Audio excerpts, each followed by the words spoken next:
నల్గొండ జిల్లాలో మున్సిపల్ ఎన్నికల ప్రచారం ఉధృతంగా చేస్తూ ఉన్నారు మంత్రి కోమటిరెడ్డి వెంకటరెడ్డి. సో ఉదయం 6 గంటలకు ఆయన వెహికల్ స్టార్ట్ అయింది. ఆల్మోస్ట్ టైం 3 ఈ టైంలో కూడా ఎర్రటెండలో ఆయన ప్రచారం చేస్తూ ఉన్నారు. చాలామంది అభ్యర్థులకి సొంతంగా తన కాన్వాయ్లో ఎక్కించుకొని మరి మద్దతుగా గెలిపించాలని అభ్యర్థిస్తూ ఉన్నారు. ఎస్పెషలీ నల్గొండలో కాంగ్రెస్ పార్టీ ఇమేజో లేదంటే హస్తం గుర్తో కాదు, కోమటిరెడ్డి వెంకటరెడ్డి అనే ఒక బ్రాండ్ నాకు ఇక్కడ కనిపిస్తోంది. ఎందుకనంటే చాలామంది స్వతహాగా ఇళ్ళ నుంచి బయటికి వచ్చి ఆయన వెహికల్ కనిపిస్తే చాలు ఆయన వెహికల్ వెనక నడుచుకుంటూ వచ్చి ఆయన చేస్తున్న ప్రచారానికి మద్దతు పలుకుతూ ఉన్నారు.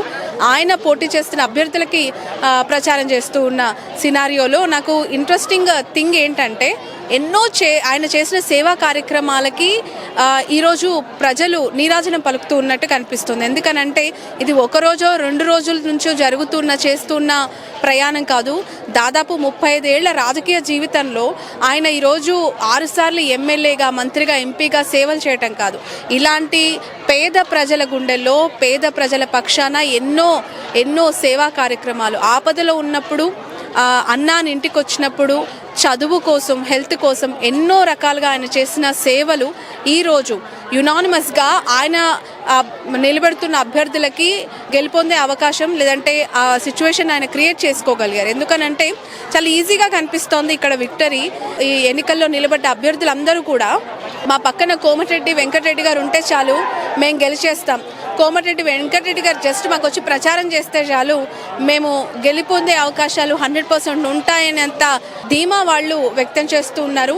ఆ దిశగానే ఇక్కడ ప్రచారం కొనసాగుతుంది. ఒకసారి చూడొచ్చు ఆయన ఏ స్థాయిలో ప్రచారం చేస్తూ ఉన్నారో.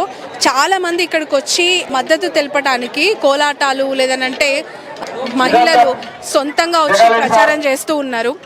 అలాగే చాలా మంది మహిళల్ని నిల్చోబెట్టారు. 48 వార్డులకు సంబంధించి 48 మంది అభ్యర్థులను ఆయన నిల్చోబెట్టారు. సో 48 మంది అభ్యర్థుల్లో majority of persons almost BC మహిళలే ఉండటం మనం గుర్తుపెట్టుకోవాలి. సో ఆ మహిళలు అందరిలో కూడా చదువుకున్న వాళ్ళకి బీసీ క్యాండిడేట్స్ ని నిలబెట్టి వాళ్ళందరినీ గెలిపించాలని కోరుతూ ఉండడం ఇక్కడ ఒక ఇంట్రెస్టింగ్ పాయింట్. సో అక్కడ చూడొచ్చు జై కోమటిరెడ్డి, మా మంత్రి కోమటిరెడ్డి వెంకటరెడ్డి గారికి స్వాగతం చెప్తూ సో చాలా మంది ఇక్కడికి వచ్చిన వాళ్ళంతా కూడా ఆయనకి నీరాజనం పలుకుతూ ఉన్నారు, ఆయనకు సంబంధించిన నినాదాలు చేస్తున్నారు. కోమటిరెడ్డి గారు వాళ్ళకి తరఫున ప్రచారం చేస్తున్న తీరు ఒకసారి మనం చూడొచ్చు. ఉదయం నుంచి కూడా ప్రతి వార్డ్ లో అలా తిరుగుతున్నారు. ప్రతిరోజు 8 వార్డులు ఆయన కవర్ చేస్తున్నారు. సో నల్గొండలో 48కి 48 గెలుస్తామని ఛాలెంజ్ చేస్తున్నారు. సో నేను చేసిన డెవలప్మెంటే ఇక్కడ రెఫరెండం, నేను చేసిన పనితీరుకి నిదర్శనం. ఖచ్చితంగా 48కి 48 గెలుస్తాను అని చెప్పి ఆయన ఛాలెంజ్ కూడా చేస్తున్నారు. ఏ పార్టీకి అవకాశం లేదు, ఖచ్చితంగా కాంగ్రెస్ పార్టీకి కాంగ్రెస్ గెలిపించి రాబోయే 3 ఏళ్ల పరిపాలనే కాదు, ఆ తర్వాత వచ్చే 5 ఏళ్ల ప్రభుత్వ పనితీరుకి ఇవే నిదర్శనంగా ఉంటాయని ఆయన ధీమా వ్యక్తం చేస్తున్నారు.